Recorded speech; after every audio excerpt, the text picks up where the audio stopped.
All right, so we got an engine air filter. I'm gonna be replacing that today. Here's the engine air filter on a Honda Fit 2007 to 2013. There are 4 latches, 1, 2, 3, 4. Start pulling them out, very easy, like this. Same thing with this one. And slowly pull up and pull out. Very easy. There we go. And just put it to the side.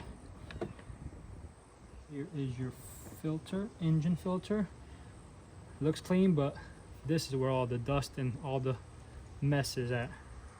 So we got a brand new one right here. Put that to the side. Brand new one right here. Very easy. Here's a little tab. Make sure this area is clean as well. Got a couple little things. And then tab is at the bottom right here. Put it in right here. Put this one back same place. Push. Make sure it's sitting flush. Good. 1 tab, 2 tab, 3 tab, and last one. All good. You're all set.